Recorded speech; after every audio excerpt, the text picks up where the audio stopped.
In this video, we're going to continue our discussion of JavaScript and talk about some more of the new features in ECMAScript 6, also known as ES6. We want you to understand some of the differences between the traditional function syntax and the arrow syntax, which we'll talk about. Again, this is one of those topics where you'll want to read a little bit more. We'll talk about some of the basics, but you'll need to go read more about it. We'll talk about how to use the new filter, map, and reduce methods to implement efficient data processing. These are often ways to circumvent the need for actually writing a loop, and you can implement a lot of algorithms, a lot of processing using just these three methods and not even writing a loop. So they're really, really helpful to know about, and we'll use them more as we get into databases. And then finally, we'll talk about the try-catch structure in JavaScript and how we can use that to handle errors in our code. Okay, so let's talk about functions first. There's a few different ways to write functions. What you're probably most familiar with in JavaScript is going to be this syntax. You say start with the function keyword, there's the name of the function, compute sum, and then here are the parameters. So it's got a parameter x and a parameter y. And then you have the curly braces. That is then the body of the function, right? So the body of the function is just this one line of code. It says return x plus y. And remember, when I've got curly braces here, I can actually have as many lines of code as I want. But in this case, I just have the one to try and keep this example simple. So JavaScript functions always have a parameter list and a body. Parameter list being here, the x and the y. Doesn't have to have any parameters, but in this case, I've got two parameters. You can have as many parameters as you want. And then the body is that section. It's worth noting that JavaScript does not support method or function overloading. You can't have two functions with the same name but different parameters like you can with C# or C++. Method overloading is not allowed. Only one function can have that name. Every function needs to have its own name. JavaScript functions can have 0 or more parameters. If you just put a single pair of parentheses, well, then it's just it has no parameters, but you specify each parameter one by one that you want. All parameters in JavaScript are also optional when you call them. So I can actually call compute sum and not provide an x and a y, in which case x and y would both be undefined. So I would be saying undefined plus undefined, which is going to give me an answer of undefined. So that's one big thing to keep in mind. In JavaScript, all of your method parameters, all your function parameters are optional, and that's regardless of how you write the function. They're always going to be optional. Okay. JavaScript functions might or might not return a value. If I just said do a thing, write to the console, well, there would be no output here. And also notice that I don't have to declare what the expected expected result of this function is. So I don't have to say that this function is going to return a number or a string or an object or an array. In fact, in this case, I don't actually know what type it'll return. Because remember, this is a plus. Plus can sometimes be concatenation, can sometimes be addition. If x and y are both numbers, well, this will return a number. If x and y are both strings, well, this would actually concatenate them together and return the concatenation. So in some cases, depending on what the input types are, this might return a string. Sometimes it will return a number, even just given those outputs. Or in the case we talked about where I don't pass any of the values, it could be undefined. So recognize that that data type's not declared, and it can actually vary depending on what the inputs are. That can be a definite gotcha if you're used to C# and the type, the strictly typed nature of C#. That loosely typed nature of JavaScript can get you. In JavaScript, it's worth knowing that functions are actually considered first-class objects. Technically, they're objects. A function's not just a function, it is an object. What this means is that functions can actually be assigned. You can save them to variables. I can pass them around as parameters to other functions. I can have them as properties of an object. Or I can actually even have functions that have methods. Or, I could say, well, I have a function foo, but it also has a method named par, right? So my functions can also have functions in them themselves, which gets interesting. What distinguishes them really from objects is that you can call a function, you can't call an object. You can't call an array, etc. But a function can be called, and a function is technically an object. All right, which I might mention there that we kind of talked about some of the data types in the previous lecture that are available in JavaScript. So if you ask for the type of a function variable, you'll actually get back object, if I remember right, because functions are objects. So there's a few different ways that I can write a function. I can write it like this: function compute sum. This is probably the most natural, but it's worth noting that this is actually shorthand for this. So writing it as function compute sum is actually shorthand for var compute sum is equal to function. So if you're writing it this way, you're actually kind of secretly using the var keyword and all the problems that come with it. So on the other side, I can write my functions, I can declare them using the const keyword like this. So I say const compute sum function blah blah blah. If I declare it this way, then I get all of those benefits of declaring my variables as const. I don't have all the issues here. So for instance, both of these ways, that function will actually get added to the global window object, and in both of these cases it becomes function scoped instead of being block scoped. So so this is the way that we usually want to do things to prevent mistakes. Okay. It's also possible to declare functions using the arrow syntax. So for instance, I could write this function like so. I could say put an arrow in here instead of having the function keyword. I remove the function keyword and put an arrow here between the parameters and the body of the function. So you can kind of think of this as the input side of the function, and this is the output side. Okay. So if I have curly braces and I want to return a value, I need to write it return. I can also write it this way, which has an implicit return. So this is kind of the shorthand way to write this function. I say x and y are the parameters, take that in, and then x plus y. So this will return x plus y. So I can write this function either way. This is obviously the shortest way to write it. But these functions are completely equivalent. There is no difference between these two in terms of how it actually runs. It's just in terms of how you write the code. Okay. So if you have curly braces, you do have to write return, but if you don't have curly braces, the return is implicit. Okay. So for instance, that means that you can do things like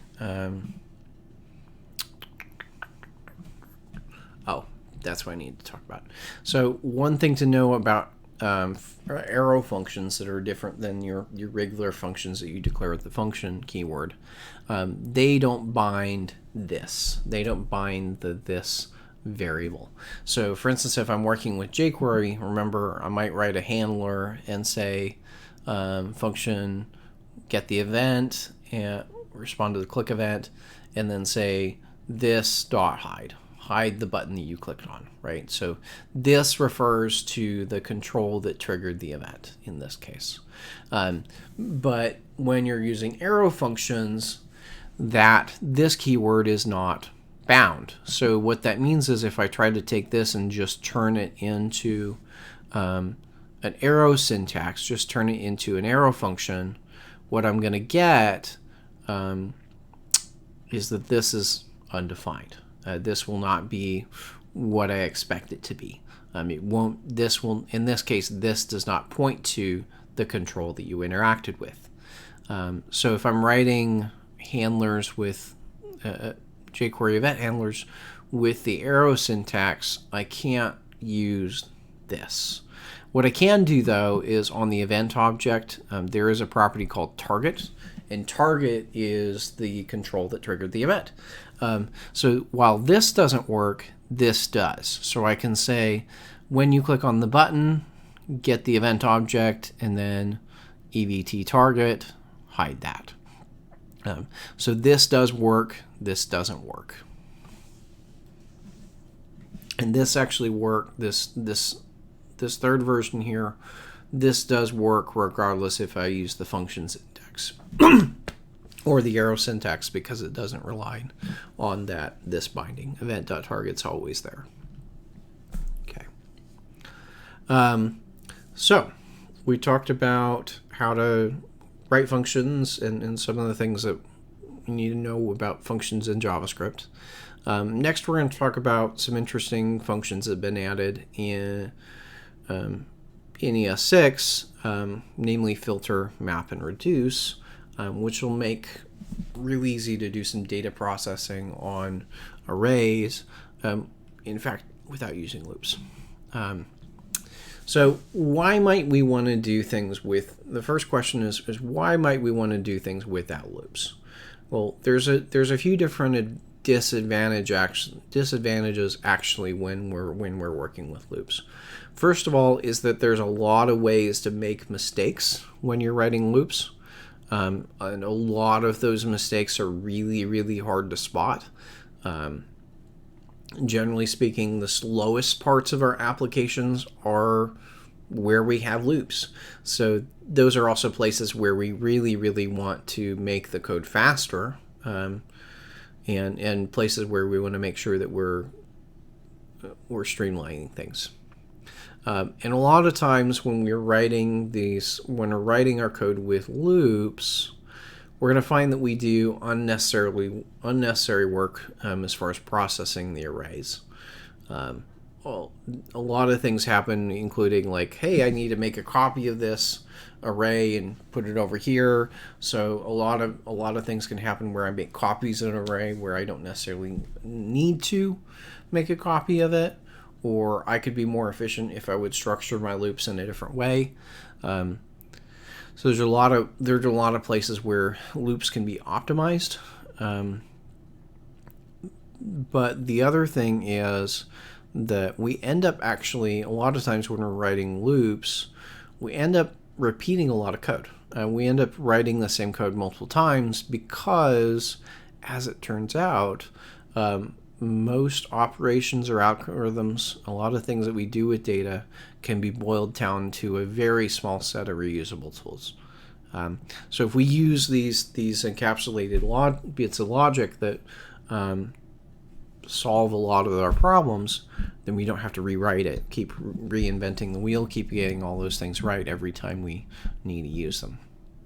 So the filter, map, and reduce methods encapsulate a lot of those common algorithms that we'll use. Namely, there's three different ones here, obviously. Three kinds of operations. They eliminate a lot of errors and really help you to focus on the parts that are important. So rather than having a lot of boilerplate code that just you see every time, and so you kind of learn to gloss over and ignore it, using these methods eliminates a lot of those things, a lot of those redundant, repetitive code, so you really can focus on the parts that are important and forget about the parts that aren't. Iterate these. All three of these methods are implemented with something called iterators, which really help improve the efficiency of them. And in fact, the fact that they use iterators can often make them even better in terms of performance than just implementing things with a series of loops. Also, because they're methods, they're actually really easy to chain together and combine a bunch of operations. So with oftentimes one line of code, you can do something that might have taken you 10 to 100 lines if you were using loops, and do it more efficient. So there's a really good quick Twitter post, kind of map filter, kind of sums up map filter and reduce in a very quick tweet. So let's look at what these methods are in this specific example, because it really serves to illuminate what they are and how they work. So first we'll look at map. So what map does is it goes through each of the elements of an input array, of this array, and it will run this function against it, right? So here we go through the corn, we cook the corn, we get popcorn, we call cook on the cow, we get hamburger, we get beef, we cook the chicken, and we get a fried egg. So we get map will go and apply a function transformation to each object, each item in an array. Okay. Filter then says, let's remove the items that don't match a set of criteria. So here we've got a function called isVegetarian, and we say if it is vegetarian, we'll keep it. If it's not vegetarian, we'll throw it away. So here we go through the popcorn. We say, well, is popcorn vegetarian? We say yes. Okay, so we'll keep that. Is the burger vegetarian? No, so we'll throw that away. And then depending on what kind of vegetarian you are, you may or may not decide to keep the egg. In this case, we're going to decide to keep the egg. So we take the egg and we keep it. So both of these we've decided are the popcorn and the fried egg. We've decided both of those are vegetarian. So those are the ones we've kept. But you'll notice that we throw away the burger because it's not vegetarian. All right. Now that we've got that, let's reduce. Reduce, what it does is it takes all the values in an array and compounds them down to a single result. So in this case, we go and we're going to say we eat the popcorn, we eat the fried egg. At the end of the day, well, all we got at the end is poop. Once we all reduce that down, there's just one thing left. It might be, in this case, pretty stinky. So let's talk about each of those functions and maybe talk about an actual example, not a fictional example. But that at least should give you some intro to what those are. So let's talk about map. So here I've got an array of pets. So I've got my cat, I've got my dog, I've got my bird, and each of them have both a name and a weight. So I've got an array with 3 objects in it. I'm calling that array pets. And then what I'm going to do is I'm going to call map on pets. So we're going to say pets.map and supply it the mapping function. So the mapping function here takes pet and returns its weight. So if I map, this is going to take all the pets and just give me their weights. So in this case, calling map would give me 8, 15, and 0.09. So I start with this array of pets, and then I get this array of weights. So there's a lot of places that can be useful for, but effectively, anytime you're taking an array and I want to transform it from one thing to another, you take in an array and you get out an array, like this. Okay. Filter, I then use to filter out values that I don't want to keep, to apply some sort of criteria. So that function, I have to apply it. I have to give it a function, just like I had a function with map, but that function, it needs to return a truthy or a falsy value. value. So in here I'm saying, okay, well, I've got the same pets, and what I want is the pets that are less than 1 pound. So I say, well, let's take the pet and then determine if the pet's weight is less than 0. If it's less than 1. If it's less than 1, we'll keep it. If it's equal to or greater than 1, we'll throw it away. So here we go through the array. We say, okay, is the cat, all right, its weight is 8. All right, well, I don't want that. That cat's too heavy. Let's throw him away.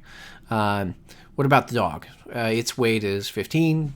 Yeah, it's still too high. And then finally I got down to the bird. The bird we do keep because its weight is less than 1.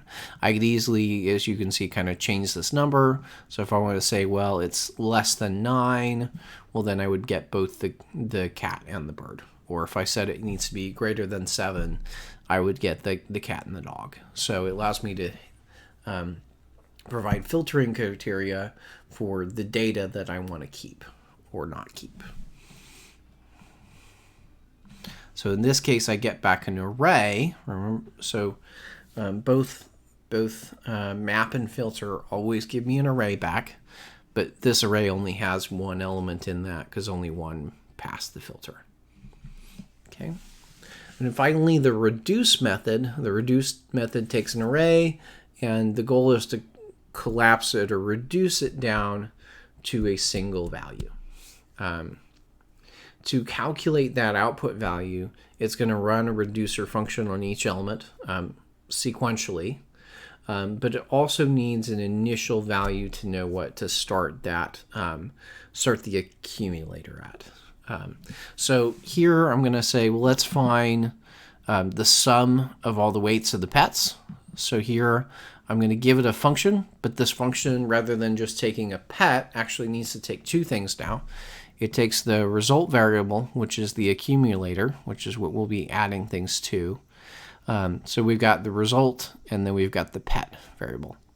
So take those two in, all right, and we're going to go through here, and for each pet, we're going to add the weight to the result, right? So this is how we're going to get the sum. And we need to specify this value 0 as the initial value, because if we want to get the sum, well, we have to start with, okay, so no pets. Their total weight is 0. So we start at 0, and then we keep adding on the weight of the pets as we go through. Similarly, if I want to get the product by multiplying all their weights together, I still need to supply a function. We'll have that be the accumulator, takes the accumulator, and then the pet. The order of these two does actually matter. You can't swap them. If you swap them, then you'll find that you're getting the swapped values. So make sure you specify the accumulator first. So here I'm saying result times the weight. So here, the first example, we keep adding in the pets and getting the sum. Here we're multiplying and we're getting the product. But this case, I need to set that initial value to 1, because if I started it out as 0, well, remember, anything times 0 is going to be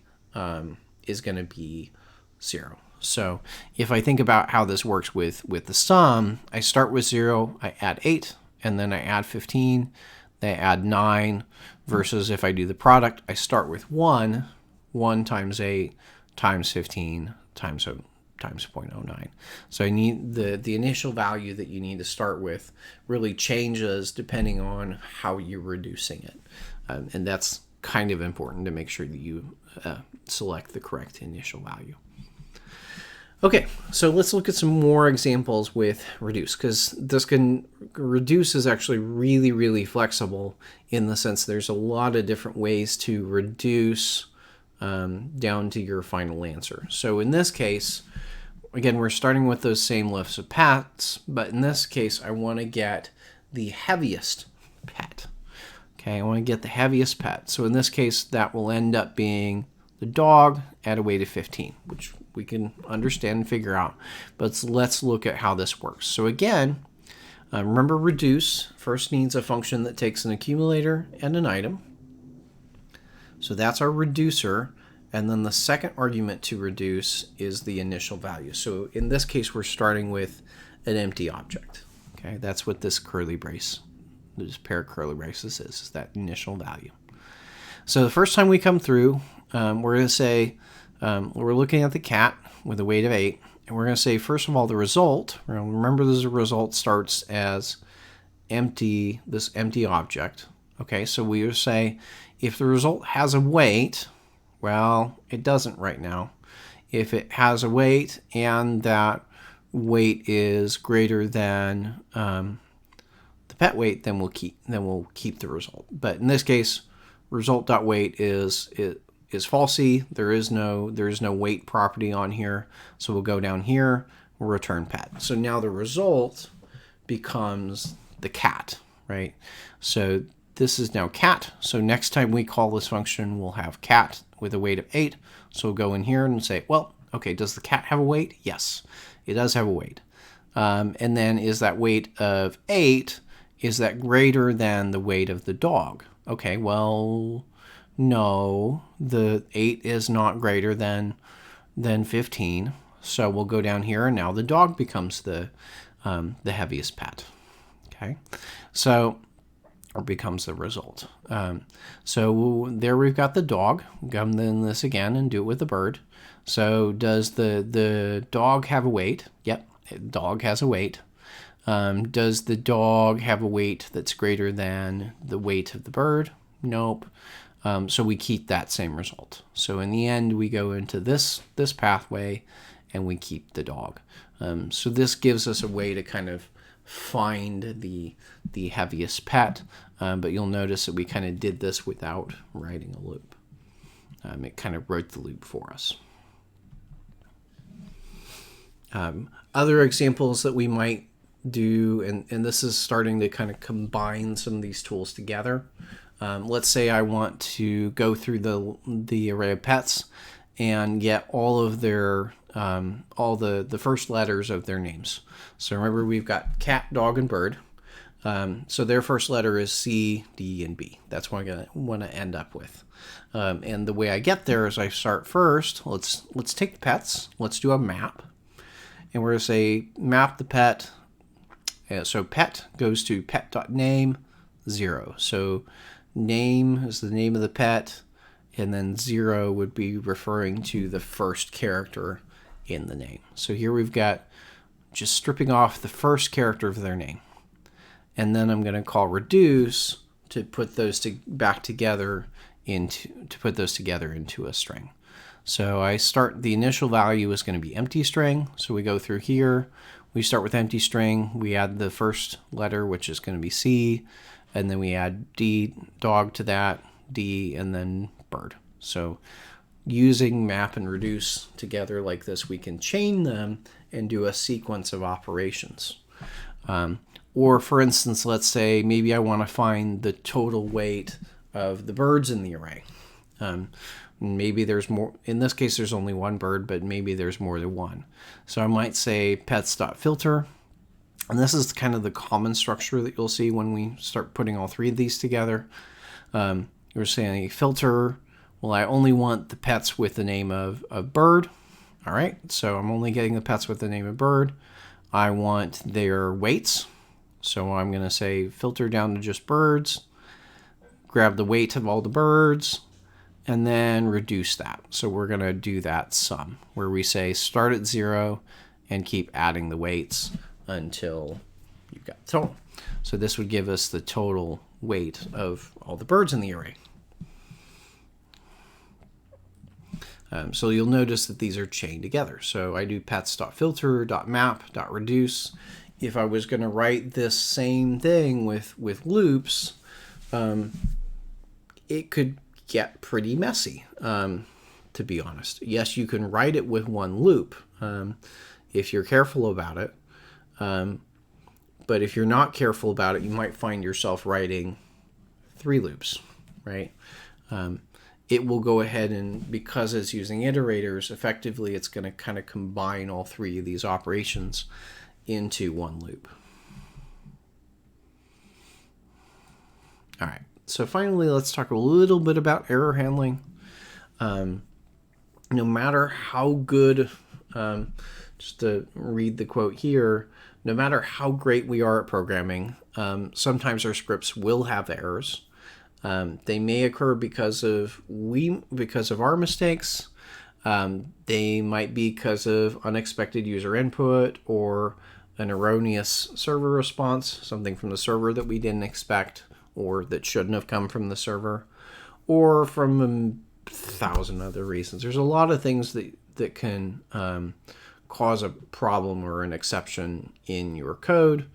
And a lot of those turn out to be outside of our control. So given that there will always be errors, given that there will always be things we can't anticipate, we need to know how to deal with that and potentially keep the program running, or display that information to the user.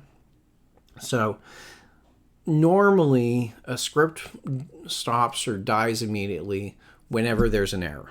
Whenever we get to an error, it's going to stop immediately, print the error to the console. But usually instead of having the program die, we're going to want our application to do something maybe more reasonable, whether it's show the error to the user or pop up some sort of dialogue, say, hey, there's a problem. Whatever the case may be, we typically want to tell the user, hey, something went wrong, or you entered an invalid value, or things like that. So the try-catch construct allows us to do that. Try-catch actually works very similar to how it is in C#. You're going to start with the word try, and you put some code in here that might or might not fail, and then finally you're going to write a catch block to say, if something goes wrong, here's what you do. Here's what you do if there is an error. So we provide a name of a variable here. So we're declaring this variable error, ERR, and we're going to say, okay, well, then go do some error handling with that. So I think I put up a reading material, an article about reading more about this, but this is the basic structure of it. Oftentimes when we're writing try-catch, what that's going to mean is in the try block, we're writing some code that might fail, whether because there's user input involved, or usually because there's some sort of server resource that we need to access, something on the back end, or some other service, or talking to the database. We'll need to say, okay, we'll try to do that. If it doesn't work, then handle it. Oftentimes, one thing we want to do in there is write it out to the console. So you can write it out to the console. Remember, you can do console.log, but log will write it out as just a normal message. If you write it out with console.error, it will actually appear red as an error in the output in the console. So oftentimes, if you have a problem, it's well worth. You usually want to log it as an error. And then you can also add the finally clause. Finally clause is completely optional. There are plenty of cases where you don't need it. There are some cases where you will. Generally, we reserve the finally clause for doing cleanup. So if we've allocated some resources or done some things to kind of set up the process, then we use finally to clean up after ourselves. So for instance, if you're showing some sort of progress dialog, or you've disabled some buttons while the operation's going, you might re-enable those things in the finally block. It is worth noting that the finally block runs regardless of whether there's an error. So if no error occurs here with this try thing that might fail, if it doesn't go wrong, finally runs. If something does go wrong, finally still runs. So finally always runs after the try and the catch, regardless of whether or not the catch runs. Okay. Finally, let's look at what we covered today. So we talked about some of the differences between the function syntax and the arrow syntax. We talked about how to write functions in both syntaxes. We talked about how to use filter, map, and reduce to implement some efficient data processing with arrays. And then finally, we talked about how to use try-catch to handle errors. All right, that's it for this section. There's a few there's a few articles here that you can read to find out more about these concepts, and I've uploaded several of these to perusal, so please take the time to read through them and get familiar with these concepts. But that's it for this session, and I will see you again later. All right.